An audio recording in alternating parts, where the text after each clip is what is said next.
Fantastic. All right, well, let's get started. Welcome, fellow Toastmasters and guests, to our December 7th Queen City Toastmasters meeting. I am your Sergeant at Arms, Jamie Richardson, and I call this meeting to order.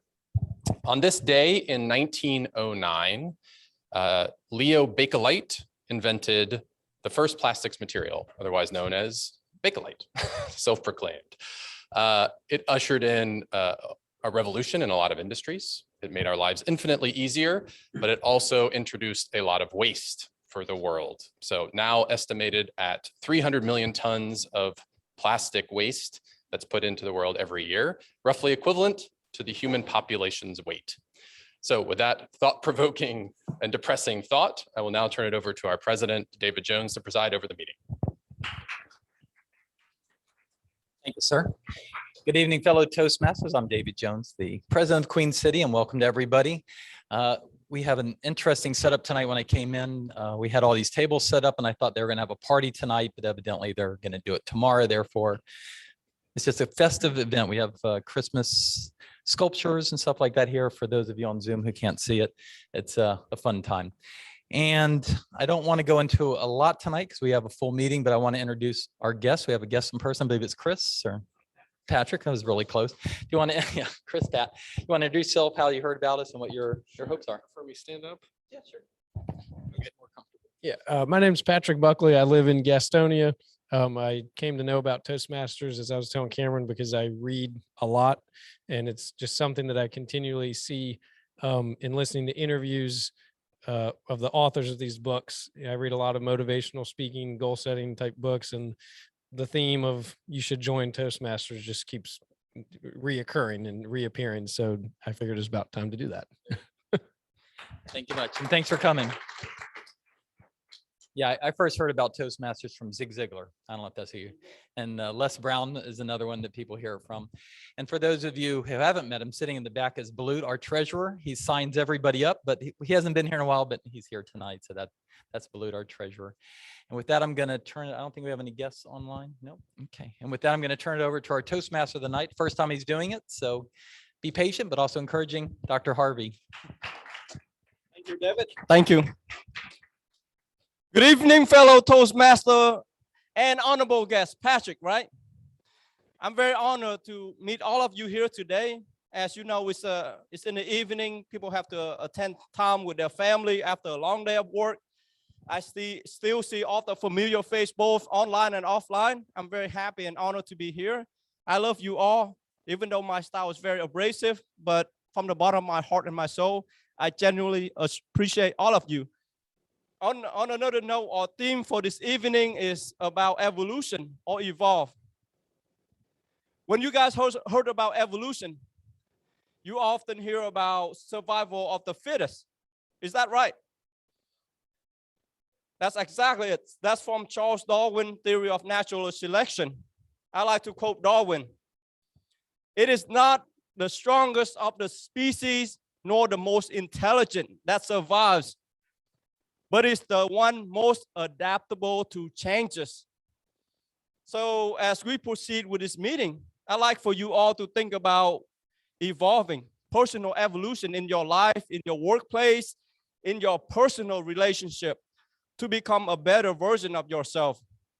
Now, that could be setting higher goals, seeking a mentorship, raising your self-image, so on and so forth.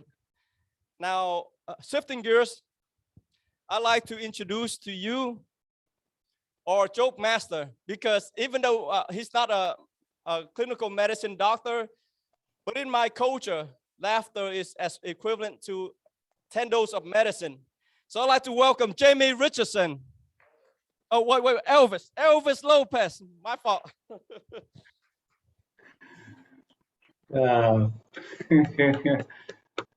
Good evening, fellow Toastmasters and guests. It is a pleasure for me to share some thoughts about the topic tonight, evolution, the theme of tonight. So speaking about evolution, I'm going to share 5 ways to evolve and become a better person.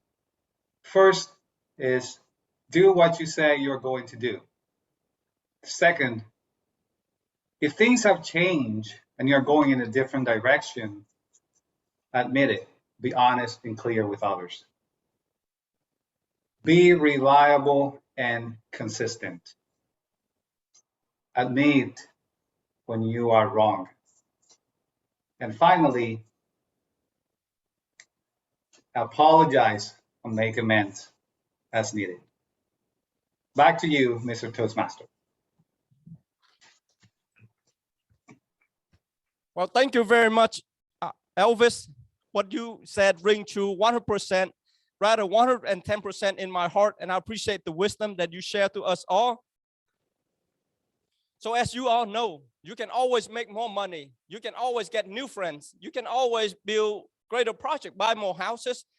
But one element in all our life that we cannot buy, we cannot make more is time. We all have 24 hours in a day. So time is our most precious resource, in my opinion. With that being said, I'd like to introduce our timer, Mr. Sean Zhang. Sean?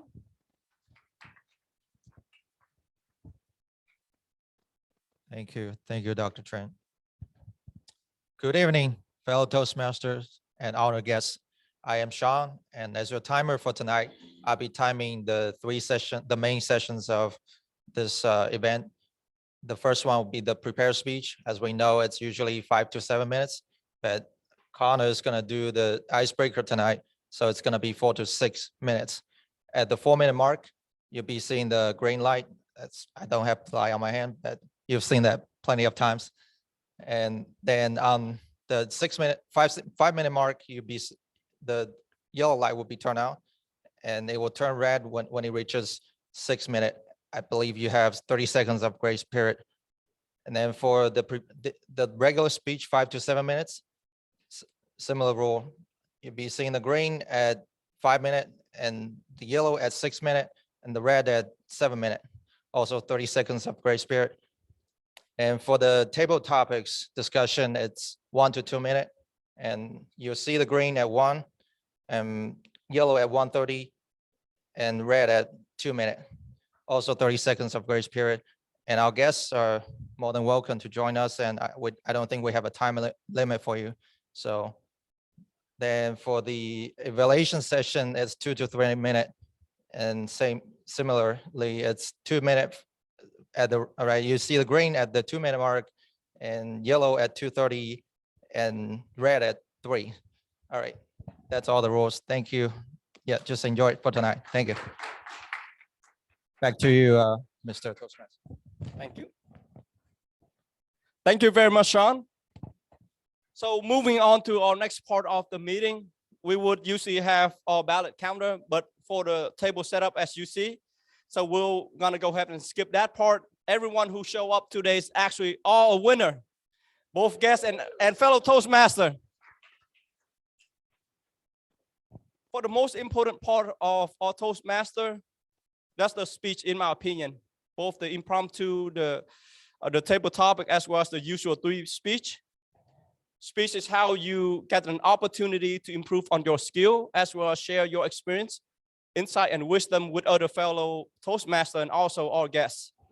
So for our first speaker of the night, that's Connor White. He's doing his presentation mastery as his icebreaker speech. Please welcome Connor.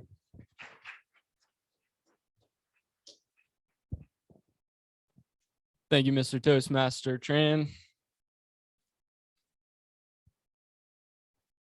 Hello, everyone. My name is Connor, and I'll be doing my icebreaker speech for tonight. So to start off with a question, how many of you guys remember your first public speech that you've ever given, by a show of hands? Tough to remember, right? Of those people that have their hands up and you actually remember your speech, was it a good speech? Probably not. If you have your hand up, you're probably lying. So today I want to give you guys a story on my first public speech and why I joined Toastmasters in the first place. So the first speech that I ever gave was when I was playing Junior Titans. So I was about 14, 15 years old. It was a football team about middle school. And, you know, we were coming up with this rival team that we play every year. We've lost to the same team over and over and over again. And this year we were playing them also as well. So, you know, this is about the 5th or 6th game in the series of games that we played. And, you know, we had been losing the entire game, and we were down by about 3 at halftime. And by the time that we got to halftime, I realized, like, if none of us makes a move, we don't motivate one another, then we're probably going to lose the game. So I'd mustered the courage to actually come up with my own motivational speech at the moment. I didn't prepare. I didn't know what to say. I'd watch movies on motivational speeches. I've seen them in the past. So I kind of just wanted to try and consolidate everything I've heard in the past and come up with something good that I thought might motivate my teammates. So before the speech, I'd imagine myself being like Ray Lewis or Brian Urlacher before our team takes the field. And what happened is I actually sounded like Marshawn Lynch when he's talking to reporters. I fell flat. I didn't know what I was saying, and I had no enthusiasm at all. And what I realized coming out of this experience is that speaking in public isn't just about what you say. It's about how you prepare. It's also about how you say it. And that's the biggest part about it, is how you say it. And that's what I learned from my first speech. After that, I try to avoid it because all my teammates told me, like, don't ever do that again. That was such a bad speech. So that was my worst speech. The best speech I've ever had was when I was at South Carolina, my senior year in college. I prepared for months, for weeks on end, for this public speech I was given for this consulting project. And it was basically coming up with a contingency plan for the University of South Carolina baseball team and for their stadium. And what I realized is that I was preparing for weeks on end, and my teammates, they were only preparing for a couple days. They didn't really spend that much time worrying about it. And that was the best speech I've ever given, because I prepared so well and everything went awesome. But everyone else, they did it just as good. They just didn't prepare as much. And that's why I'm here at Toastmasters, is because I want to be effective at giving speeches and prepping for these speeches. You know, I don't want to overthink it. I don't want to spend too much time thinking about, I just want to be better at impromptu. So, you know, that's a good reason for why I'm here. And another reason is I want to be able to give a speech at my best friend's wedding. I want to be excited to do something like that. You know, even my wedding, I want to be the person that can do that. And the third reason too is I want to be able to learn from everyone who's here today. I mean, we're all in the same room. We're in this together. We're all here to get better. And, you know, you guys, from what I've seen, are really good at doing what you do. So I'm excited to keep growing with everyone here. And I appreciate everyone who's here today and growing with us. And thank you. And I'm going to hand it back to Mr. Harvey.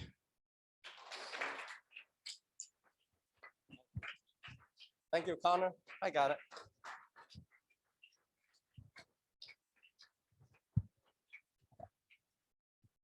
Great speech, Connor. I absorbed every single word that you said. Focusing on the how in your speech is also very, very important instead of just the content alone. Appreciate your wisdom and also your insight. Now, as part of the evolution process, nothing will go right the first time, or even the third, the fourth, the 10th time. Sometimes there's always hiccup. With hiccup, you just gotta learn to roll it with it, go with the flow. So my hiccup today is that I forgot to introduce our stellar grammarian, Jamie Richardson, someone you all do not, you would not need an introduction from Jamie. Thank you, Jamie.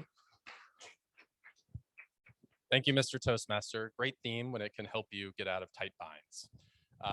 I am the grammarian tonight, which means I am going to be listening for filler words throughout the evening from all of our speakers, words like and you know, but I'm also going to be listening for really effective use of language and words. I want to try to find some examples that I thought were particularly poignant or thoughtful or evoked emotion through some of the speakers.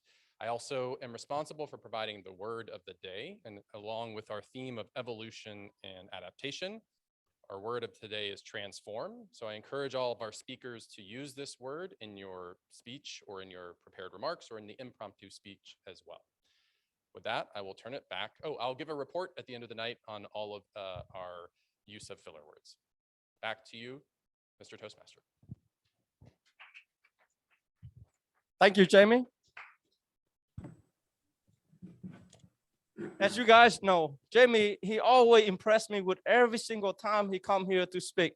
He get better every single time. And one of the things that I love the most about Jamie is the richness of his vocabulary bank. He just used the word poignant. So great. Thank you for educating me and also our Toastmaster and fellow honorable guests. As you can see, Jamie transformed himself. So as part of my transformation process, I'm going to introduce to you all the second speaker of this evening, which is Julian. Julian is also on a pathway, the dynamic leadership. And his speech for tonight is why I joined Toastmaster. Sorry, guys, I got mixed up today. Excuse me. That's more than one hiccup. So for Julian, he's going to be our second speaker for the day. I believe Julian is on Zoom today. Yes. So a little bit about Julian. As you all know, he's a power lifter. He gave great speech in the past, and today I'm eager to listen and to learn more from his speech.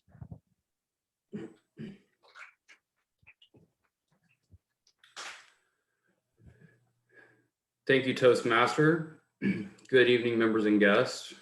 And I apologize if my voice is a little off because I do have a cold. So this evening, I'm going to share a little bit of a story about my experience with public speaking and tell you a little bit of a interesting story that happened to me. First, I'd like to introduce myself. My name is Julian Eford. I've been a member of Toastmasters for about a year now. I came on and off in 2020, and then I joined about a year ago, and I've very much enjoyed it so far. Going back many years to when I was a kid and in high school and middle school, my opinion of public speaking was sort of neutral. I would consider myself a shy kid. I didn't seek out opportunities to public speak, but it didn't bother me in any serious way. I felt confident enough to do it when I needed to. I can remember giving presentations in class. I can remember doing debates, and even my senior year of high school, I did an in-class play voluntarily in front of a few hundred people. And it was only 3 of us on stage, and I had lots of lines. So it was a pretty big deal at the time. I don't remember being terribly nervous. It was somewhat exciting for me after the fact, and I felt good about doing it. Going forward, going into college, I think that, not really in a public relating to public speaking, but just in general, I lost a little bit of confidence. I think some people feel that way when you go into college. You are no longer the oldest student. You're no longer with a bunch of people that you've known forever. And for me, I think deep down, I was a little bit insecure, and I didn't feel totally confident in myself going into college. I felt like I needed to be really competent and really good at everything I did. And it was silly, but that was, I think, deep down what I thought. And I can remember my first semester, I had a presentation in my English class, and it was not a big deal. It was a group presentation with a few people and in a small class. And I can remember being a little nervous for it, but not caring that much. And in fact, I sort of ignored it. I didn't prepare that much at all. And I remember the day of, I was a little bit nervous, and I realized that, I wasn't really prepared for this. And my whole fear and opinion of public speaking changed in a matter of seconds that day. I remember going up in front of the class, and my group started the presentation, and I was standing there and was just totally panicked. I remember, like, for the first time thinking, oh, like, I can't do this right now, and just being terribly nervous, being, like, heart pounding. And when it came my turn, as you can imagine, it was as bad as you would imagine. I was not prepared, and I, sounded really nervous, and it was not very good. And so after the fact, I was super embarrassed by that. And I know that no one really cared in the class, but it was just super embarrassing for me. And I thought all of a sudden, like, I lost this thing that I thought I was comfortable doing. And I sort of viewed public speaking as not a skill, but sort of something that you could just do or couldn't do. And so it totally shook my confidence. After that event, I made a mistake, which was I totally avoided public speaking if I could. I didn't try to practice it. I just avoided it. And unfortunately, in most of my classes, I wasn't required to give speeches. It just happened to turn out that way the rest of the year and even the next year.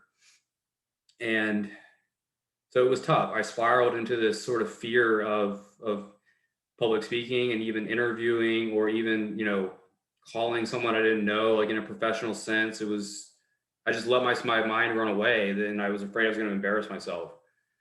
So I got through college. I did have to give some presentations, and they were very difficult to do. And right after, I would just start avoiding them again, even if they went okay. So after that, and starting work, I think I realized, I thought that I might just grow out of this fear, but that was not the case. I think most people that are older know that you don't just grow out of something and get good at it. So I didn't grow out of it, and realized that if I wanted to pursue the things that I want to pursue and be successful in my career, I had to get over that. I feel like I'm an ambitious person, and it's a skill that I had to get better at. So I joined Toastmasters. I felt like that was a good way to do it. And I haven't even been a super active member, but even just doing this, I feel, so far I feel way more comfortable. Like I can give a speech like this, and that would have totally terrified me a couple of years ago, and I would have totally avoided it. So far it has been great being part of Toastmasters. And for me, I think that what everyone can take away from what I'm telling you right now is that, number one, don't avoid your fears, because it creates way more problems. After that event, if I had gone and joined a public speaking class or joined Toastmasters then and got some guidance with it, it probably would have changed, the last 4 or 5 years of my life in some ways. And secondly, you should realize that almost everything we do is a skill. There's no question about that. Even if you're naturally not good at it, or naturally nervous at doing something, it's still something that you can get a lot better at. Those are the 2 lessons that I would like everyone to hear from my story, and the reason I'm here now in Toastmasters. I'm excited to give more speeches in the future, and I will now turn it back over to you, Toastmaster.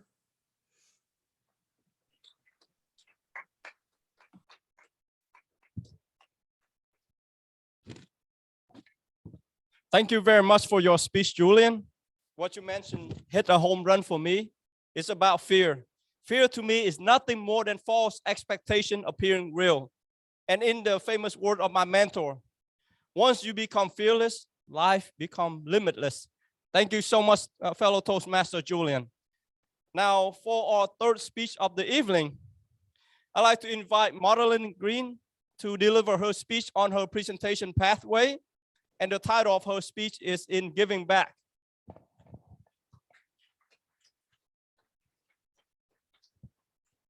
Thank you, Mr. Toastmaster and fellow Toastmasters and honored guests.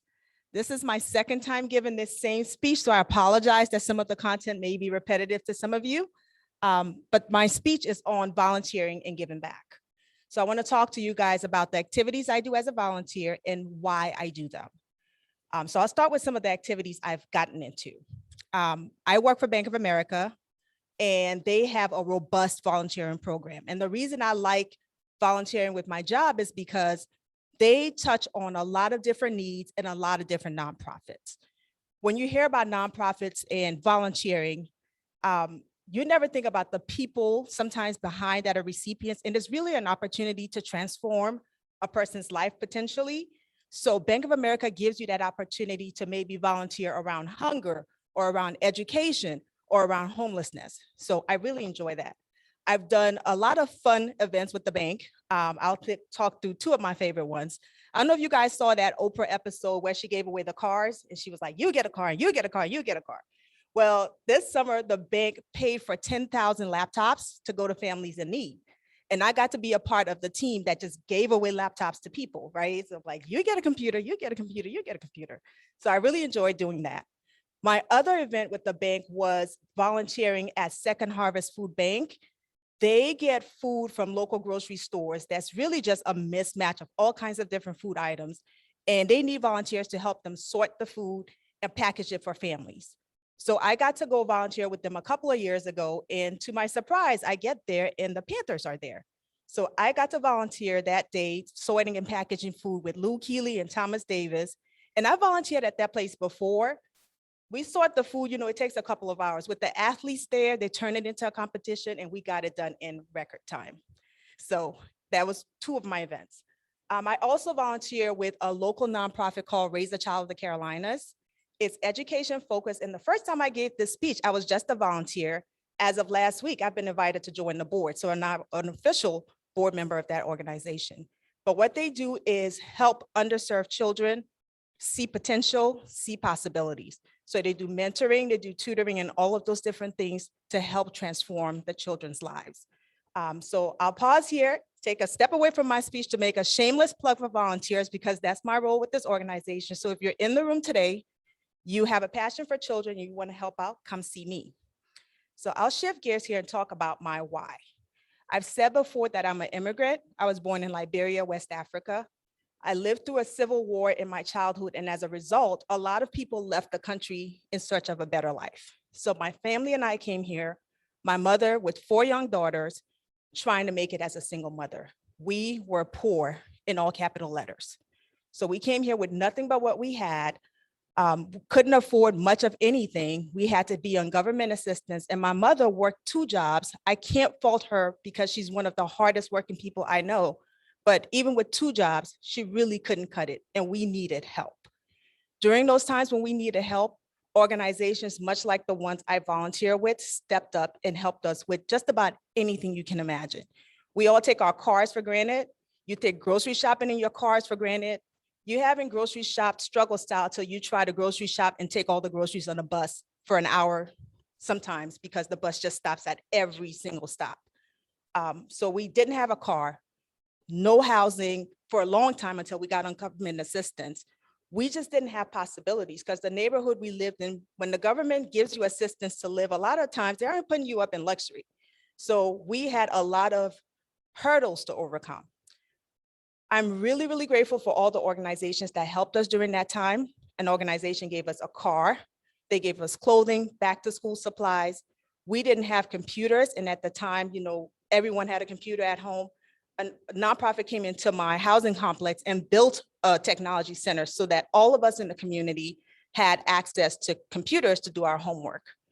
I talked through all of the different life services that provided to us, but I think the most impactful to me and my sisters was around mentoring and tutoring. We lived in the opportunity desert. Our parents, the parents around us, worked minimum wage jobs. So we could fully expect to grow up to be minimum wage workers. Not that there's anything wrong with that, but there's possibilities and options beyond that. And those mentoring and tutoring programs came in and introduced my sisters and I, who were foreign and poor, to disadvantages, to opportunities beyond what we knew. They took us to field trips, museums, took us on college tours. brought in professionals from different walks of life, just so we could see people who look like us or maybe didn't look like us, but see possibilities in others. The things that they did for us, I think, shaped our lives to get us to where we are today. I am humbly saying I am a senior vice president at Bank of America in sales. I have a sister who is a CPA and the treasurer of a multi-billion-dollar company. I have a sister who's a doctor at the Cleveland Clinic, and I have another sister who teaches, and she's really passionate about shaping the new generation. So all of the work and help and volunteerism that was poured into my sisters and I, we try to pay it forward because, again, everything that was done for us, who knows where we would be today if it hadn't happened for us. Last time I gave this speech, I talked about the hamburgers and hot dogs, right? When we came, my mom had money for groceries, but she didn't have money for fast food. So we wouldn't have had fast food experiences as little children were it not for the people who came and introduced us to so many things. So I'm really, really grateful. Before I stop, I just want to make a plug to say that if you haven't volunteered, if you have a couple of extra hours of time, please use it to help somebody in need. Maybe just a couple of hours to you, but it can really transform a person's life. Thank you. Thank you, Madeline. If you guys think about Madeline's speech, think about one person in your life that make a big impact. That person gave back to the community. That's why you are here today. So I highly encourage you to consider giving back to the organization that Madeline recommended. Thank you so much for your speech. Now, this is my most favorite part of Toastmaster. This was the first speech I ever delivered in Toastmaster, which is the impromptu table topics. When you guys go to parties, when you go to meeting, seminars, you're going to meet people, group of people, and they're going to ask you questions that you never thought of. But sometimes the question that they ask might open doors for you. Okay. Sorry, guys. I don't know why I keep jumping today. No worry. Maybe I had so many meetings earlier today. I screened 2 companies for us, so my mind is burnt. So, okay, after Madeline, Thomas report. All right, Sean, can you give us a timer report? Thank you. Thank you, everybody. Yeah, I mean, Dr. Tran, I know you meet for a living, so it's totally understandable. So here's a brief timer report for the prepared speeches. For our first speaker, Connor, you did great on the icebreaker, which came in at 5 minutes. That's right on time. You qualified. And Julian, yeah, I love your speech. I almost forgot timing, really. Like, I'm glad I really still be able to pull it out and also record your time. It came in at 6 minutes and 20 seconds. Marlene, your speech was also very impressive. You probably got me into volunteering. And you also came in at 6 minutes and 20 seconds. Thank you. Back to you, Mr. Toastmaster. Thank you so much, Sean. So now, finally come back to what I was saying earlier. That's the table topic, impromptu. So I'd like to introduce to you Turka Balut, who will give us the table topic. Thank you. Thank you, Mr. Toastmaster. Good evening, fellow Toastmasters and honored guests. This is also my favorite part of the evening, where we get to do table topics. What is table topics? This is the part of the meeting where we give impromptu, unprepared speeches for 1 to 2 minutes with a question you do not know. And I would like to get some volunteers for the first one. Cameron. Thank you. Thank you. That's very brave. We'll start off nice and easy tonight. Your question is, if you could transform into any one superhero, which one would you choose and why? Thank you, Toastmaster Turk, fellow Toastmasters and honored guests. The question was, if you could transform into one superhero, who would it be? Well, my number one superhero that I always grew up with loving was Batman. Not the most powerful, sure, but he's my favorite. Why? It's because he's the most relatable to us. Well, except for the fact that he's got billions of dollars and I don't.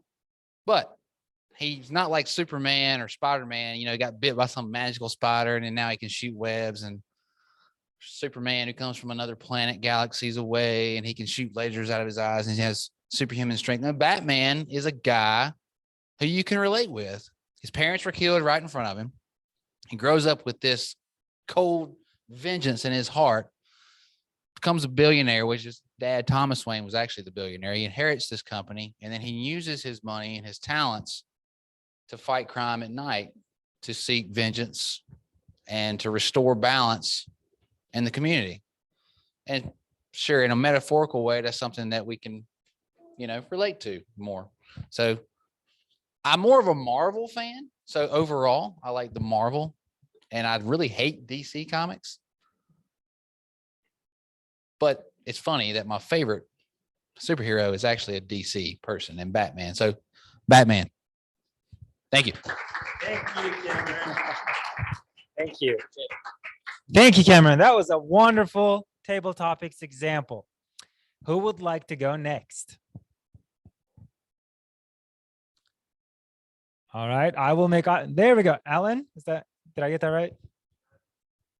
All right, your question is, well, before we get into the question, we talked about the theme of the night being evolution, and how evolution is not about the survival of the fittest, but the one that can adapt to the change the best.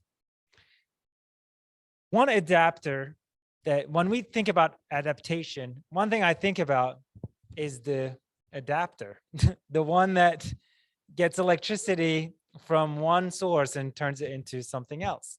And as an international traveler, that's something I carry with me all the time. So, Alan, my question to you tonight is, if you were an adapter, where would you want to be lost and why? Thank you.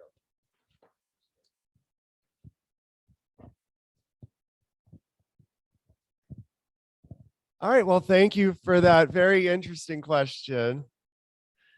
If I was an adapter, where would I want to be lost? Probably in my own house. And I don't know if this directly answers your question, but I have a really funny story that kind of ties in with finding stuff around the house. I was looking for some batteries that I thought were right underneath the island in my kitchen. And when I was going through the batteries, or just going through anything in the cabinet trying to find the batteries, this little remote that enacts the security system in my house toppled over and landed just so. So the little button just turned on the alarm and just made this loud, obnoxious noise that probably the entire neighborhood heard. And this went on for about 5 minutes. And the whole time I've lived in my house, I've never learned how to use it or even disarm it. So finally, I just took this, whatever you want to call it, this little tower where the noise was coming from. I had no idea what the code was to turn it off. I just kept banging it against the counter until it finally stopped. And it was wireless, which probably made it even worse. So I think one with an adapter would be great. And that way it could be in my house and I would make sure that I would know where it was so that I didn't have to worry about destroying another security system and having to possibly fix my kitchen island. Thank you. Thank you. That was a great example of taking a cue, inserting a story, and tying it all together. Thank you. All right. Our next table topic speaker will be Andrea Williams, who's raising her hand on camera. Andrea? Yes, sir. All right. So when I think about evolution, I think of this massive change that we all undertake in a long time period. But there's also the idea that change doesn't happen in a massive way. It happens as a collection of small steps, small changes here and there. So my question to you today is it can be smaller, it can be big. But the question is, how did you evolve today?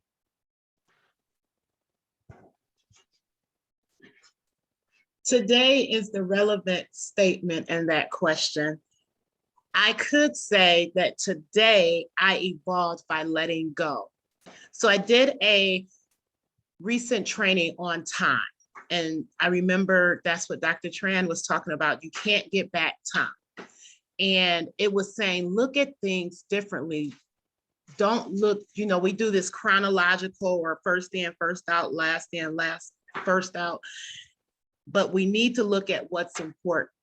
So I do this thing with my clients. What are the 3 words that get you where your goals are? So when you take those 3 words, and mine are God, family, and giving back.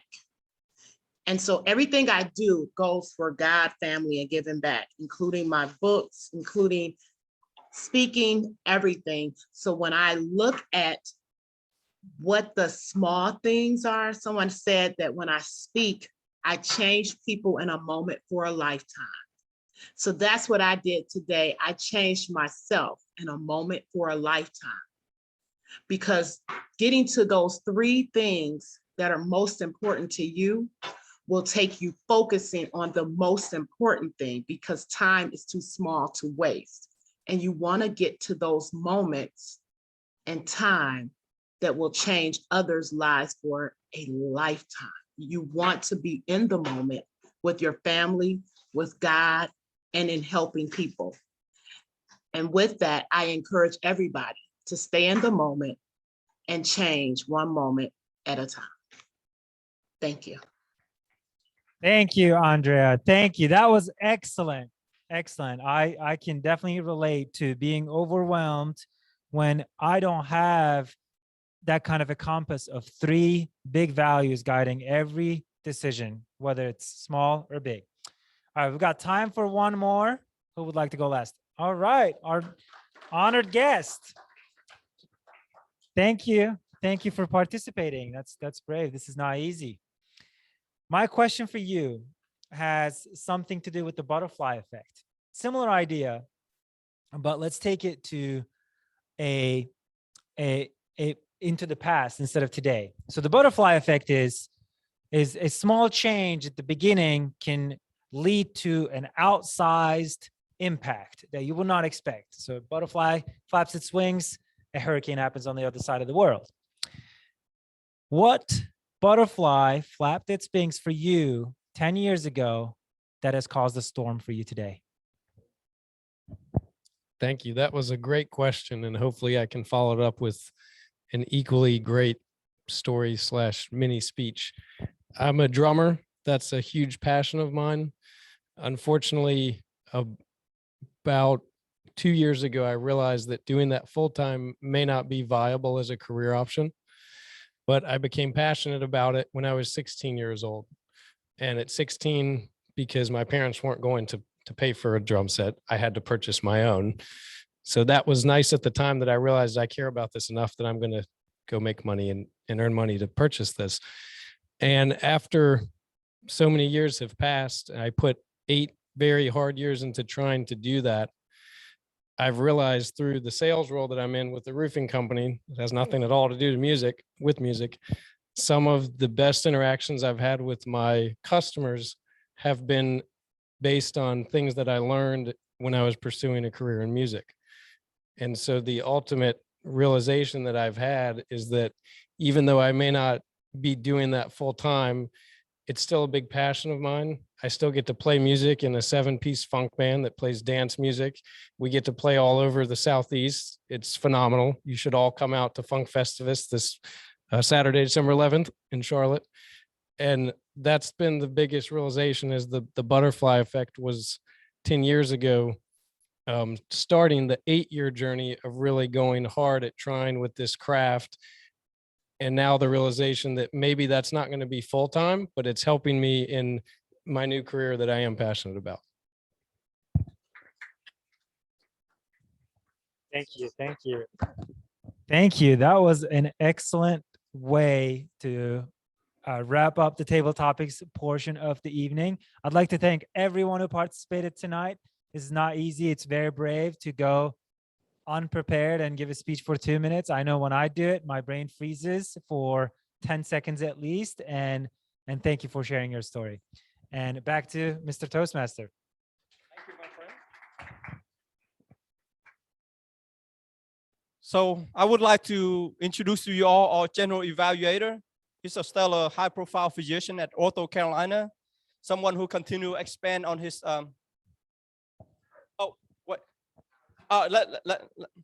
So on my page, it's asked me to introduce the general evaluator, who would then introduce other evaluator, right?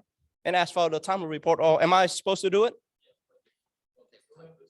Okay, all right. I didn't see that on my sheet. All right, what should I do next? Okay, Sean. All right, go ahead, Sean. I haven't seen that on my.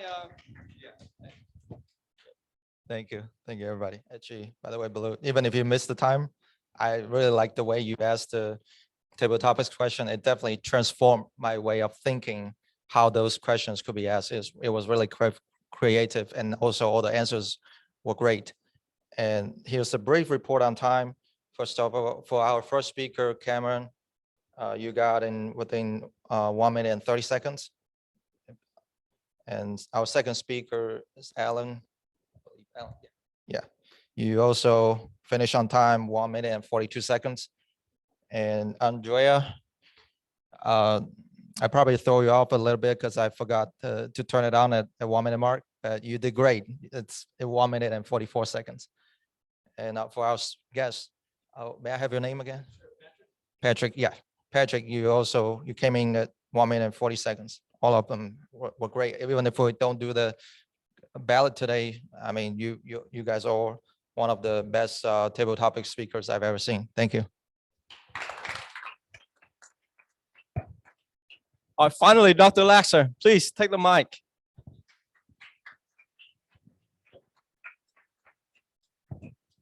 Thank you, Toastmaster Harvey. The introduction you started giving about me sounded so good. I was hoping we would hear it again, but so my name is Eric Laxer. Welcome, fellow Toastmasters and guests, and I will be the general evaluator of today's meeting. My role is to evaluate everything that occurs during our meeting and to provide positive feedback and make recommendations for changes that we could consider going forward. Feedback and evaluation is an extremely important part of our meeting. It's really how we help transform our lives through improving how we do things. I will ask for each individual speech evaluator. I will then ask for a timers report and then provide a overall evaluation of the meeting before asking for the grammarian to provide his report. With that, I'd like to call up Toastmaster Cameron, who will be giving the evaluation for the speech provided by Toastmaster Connor.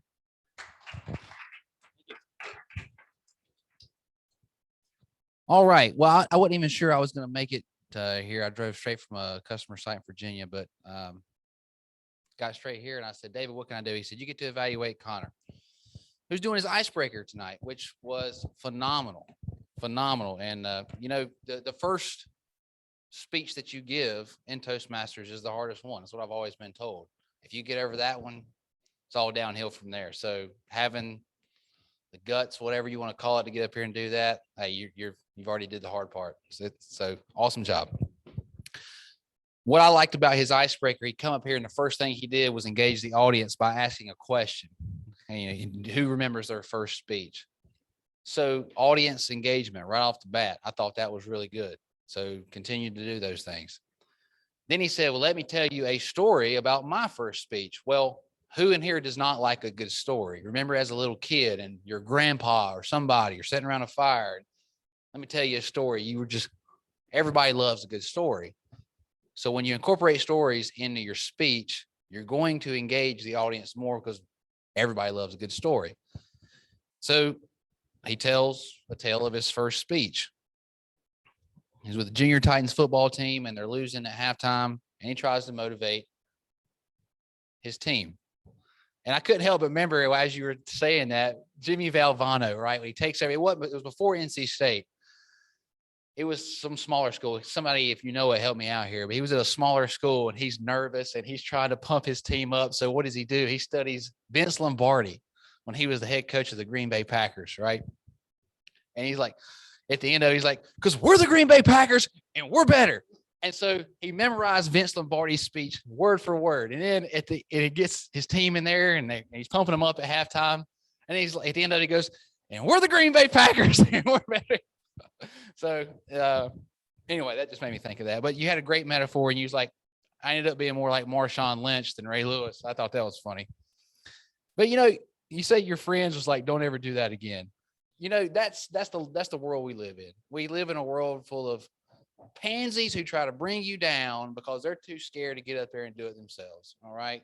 So we have to not be scared to shine. Our natural tendency is to just blend in, but don't blend in. You got to shine. So you said it's not just what you say, but it's how you prepare and it's how you say it. I could not agree more. So you've got the what you say down perfect. Your speech was just put together very, very well. I was very impressed. So my only tips for improvement are continue to heavily prepare. You can take what I say with a grain of salt if you want. I'll tell you what I do. So when I first started giving speeches in Toastmasters, I would write them word for word on Microsoft Word document, and I would type it out. And then I would read that speech word for word. And then I would read a little less. And I'd do it again and read a little less. And eventually I didn't need it.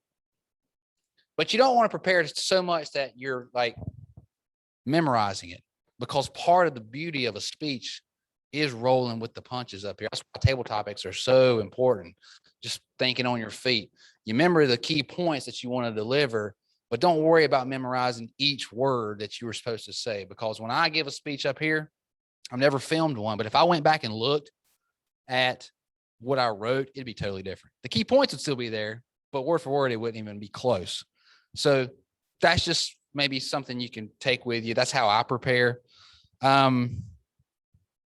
And then what you say is you're good there. It seems like your preparation is already pretty good. Just work on how you say it. And that's what I'm continuing to do like right now. It's work on exploring the entire space, engaging everybody in here. A lot of people want to stand right here and just focus on, all right, Patrick, you're my guy. I'm not going to break contact with you. Explore the whole audience, explore the whole space. This is all yours up here. This is all your real estate. Don't be scared and use it. You didn't have very many filler words, which my first icebreaker speech, I used all of them like 10 times. So continue to practice, man. You're there and you already did the hardest part. So congratulations.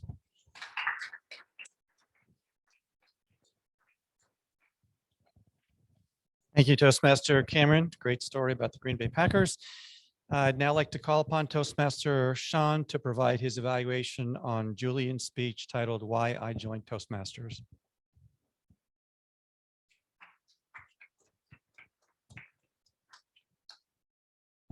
Thank you, Toastmaster Eric. Fellow Toastmasters, honored guest, most importantly, Julian. Thank you for your speech tonight. I know it takes a lot to be vulnerable, so thank you for opening up about your story and telling us about your experience with public speaking and what got you in here. You opened up with a great introduction. I like structure. I like to kind of break it down in terms of what I'm going to get into, and you provided everyone with kind of a structure of how you're going to go ahead and tell the speech. You said that you would provide a story, which, as Cameron had mentioned, everyone loves a good story. So that was a good point in doing an introduction or getting into your speech. Going back to the structure, you had it nailed down. You provided us with the intro, told us kind of what got you there. You fell into your body, and then you told us a little bit more about your time in college and when you had that fear. Once again, I want to applaud you by opening up, because it's very hard to open up during an icebreaker and kind of reveal a little bit about yourself in terms of why you're here. And I think that allows everyone to connect with you as well, because that's why we're here. We all at one point in time had an event in which we froze. And we felt like, oh no, we have to work on this. And that's why you're here. You're very confident. I'm very smooth while giving your speech. I didn't see any filler words, uhs or ums. I didn't hear any at all. But some improvements that I think you could make next time. One is to slow down. I think slowing down will really help you have more emphasis on certain key phrases or terms or any other mention that you want to, anything that you want to emphasize, slow down. I felt like sometimes you're reading off of a list or reading off of notes. I couldn't really tell behind the camera, but I would also echo Cameron from stepping away from notes as well. It's somewhat what I used to do is I used to type everything down and then I would memorize that, but then I would write lists based off of that. So in the very beginning, you may still stick with your notes, but it's hard to improve on multiple improvements. Like I would focus on slow down first. Don't do multiple things. So take one action item away from this would probably be slow down for your next speech. Like I said, you're very confident, you're very comfortable, and that's probably because you were in front of an audience younger in life. So that kind of made you less afraid to be up on a stage. I'm really looking forward to more experiences. And I know that if you have more, you'll completely transform yourself into the person who you want to be, which is a great speaker. I see it in you, and I'm looking forward to more great speeches. Back to our general evaluator, Mr. Eric.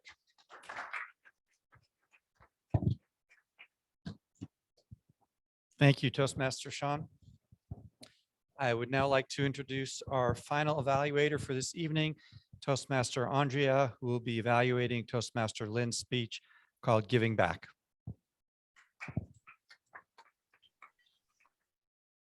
Thank you.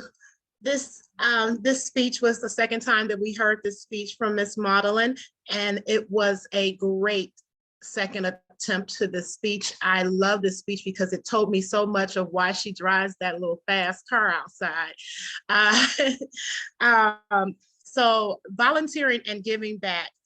I'm going to use the KISS method to evaluate her, and it means what K will be what she should keep, I was what she should be include, S is what she can skip, and S is what she can say more of.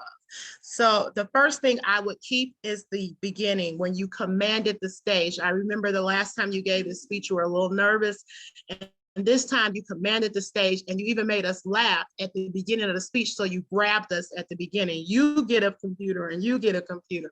And it was so funny because I had just said, you get a ribbon and you get a ribbon when we started the meeting. So that was very ironic, but I loved it. And then the story itself is very relatable to the audience. Like the previous evaluator has said, we love a story. We love to understand why somebody does something.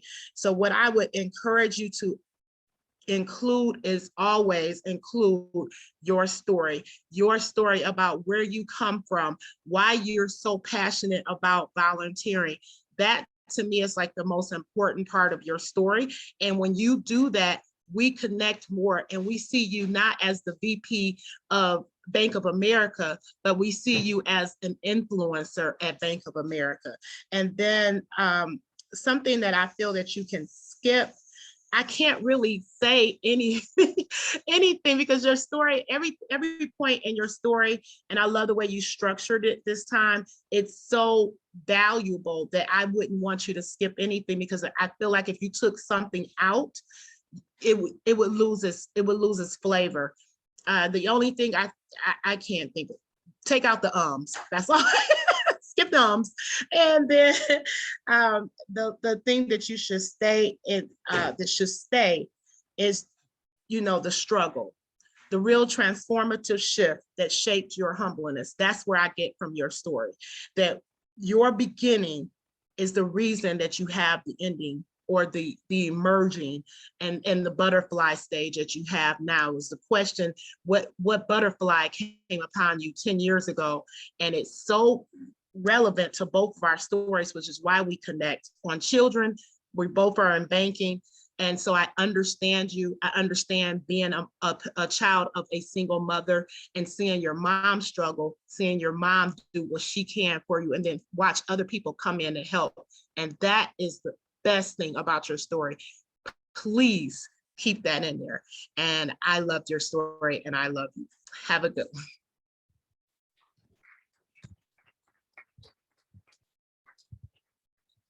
Thank you, Toastmaster Andrea. I'd like to call on Toastmaster Sean for a timer's report.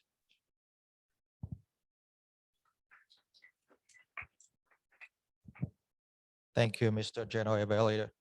So here's the time report for the evaluation session.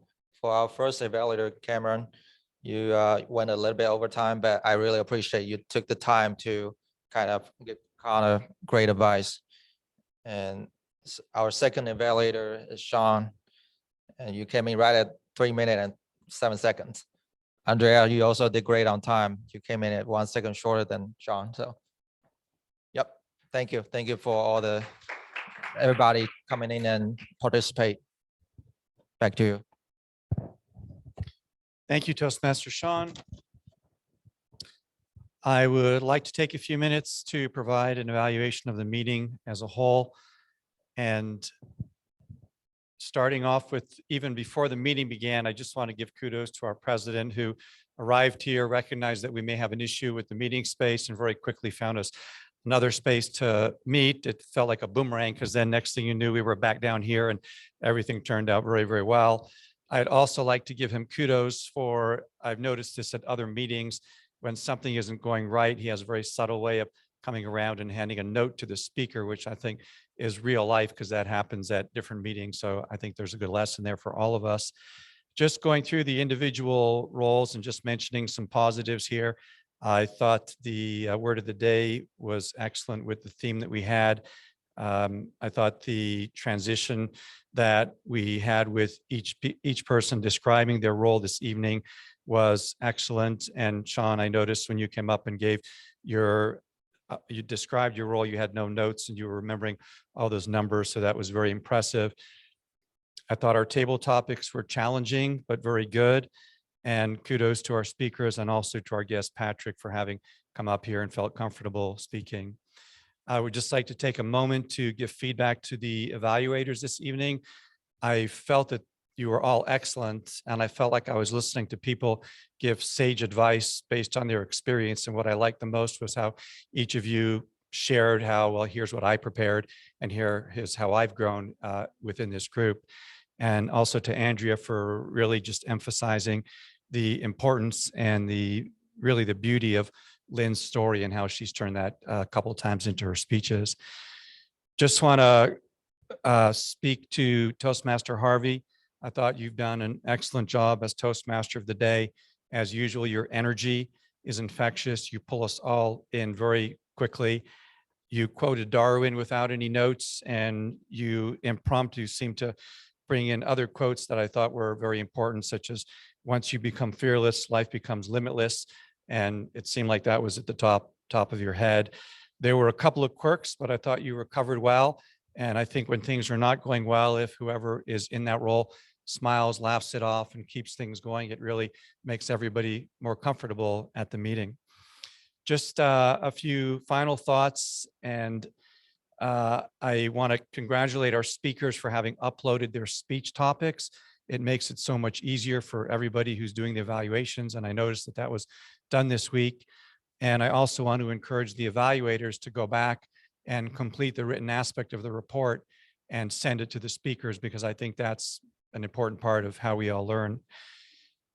So that's really all I have for tonight. And I'd like to turn this now over to our grammarian, Toastmaster Jamie. Thank you.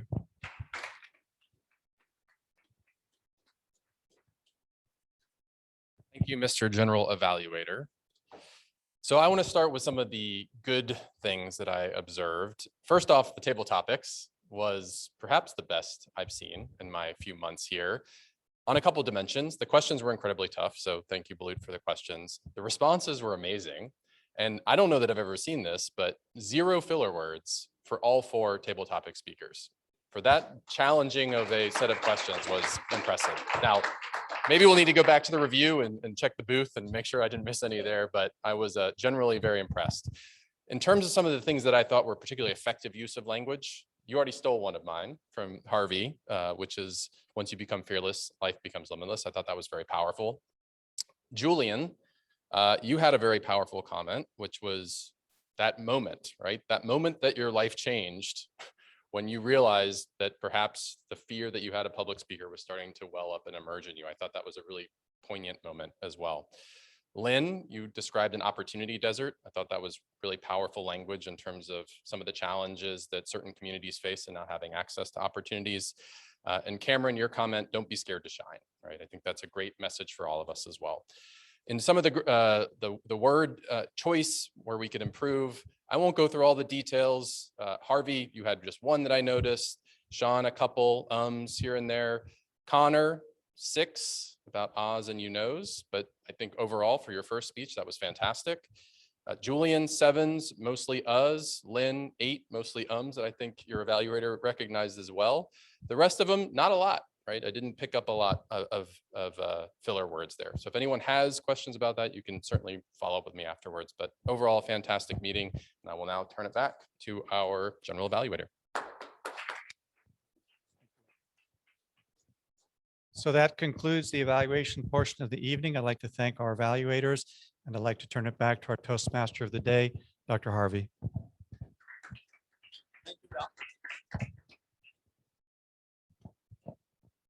As we conclude our meeting, I just have 3 messages as you evolve and transform in your personal life.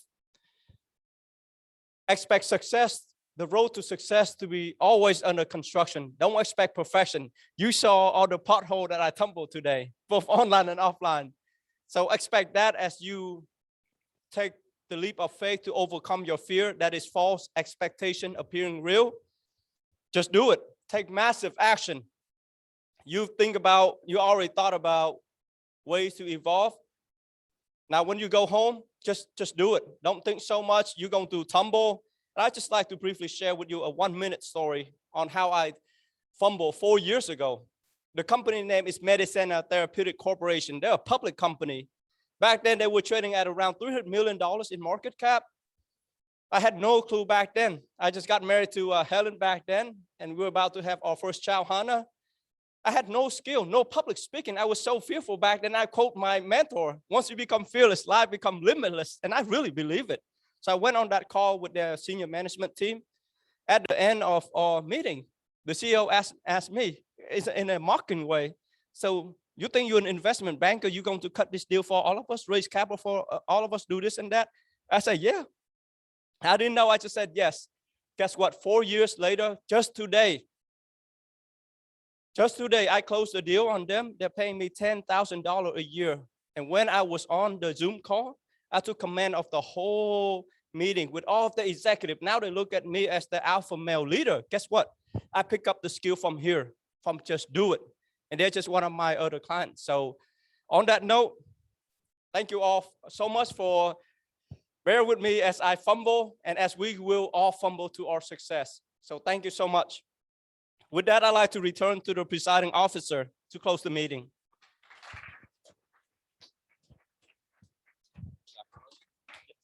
Good job. And this is a place to practice and fumble and do all those good things. So, but it was a great Toastmaster of the day, so I appreciate it. And before I forget, I always forget to introduce Alan as a guest. He's like an honorary Toastmaster. I just kind of ignore him. Alan is a member of Ballantine. He's got much more experience than most of us. And so welcome as a guest, but also he's a fellow Toastmaster at Ballantine Toastmasters. I just kind of did an executive decision on the awards tonight because we didn't do ballot counters, but obviously we want to give our ballot best table topics to our guest, Patrick, for having the courage to come up here. So a little something to take home, so appreciate it. All right, yeah, do that. All right. Best evaluator. Unfortunately, Cameron went over time, but I think it's important. Right. No, I agree.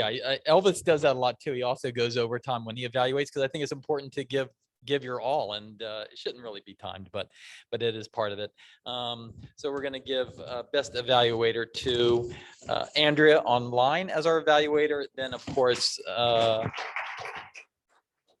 Sean in person as our best in-person evaluator. We're gotta do both. So congrats. And then we want to give our Icebreaker Award, obviously, to Connor. Connor, you gave the best icebreaker tonight. Without a doubt. Thank you. And best speaker goes to, we had a tie. And the best speaker goes to Julian online, and then also to Maudlin here in person. I'll bring it back to you.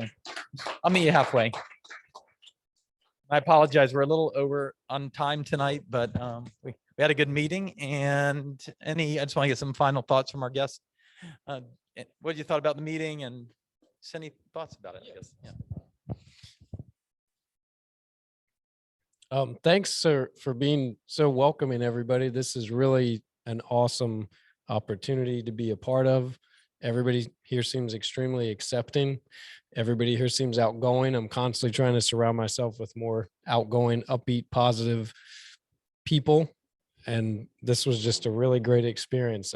This is nothing short of amazing for the next journey in my life, where I'm sure to fall in some potholes, but I now have this, what I see as a team here that I can rely on. So thanks for having me and being so welcoming. I'm really looking forward to getting to know each and every one of you.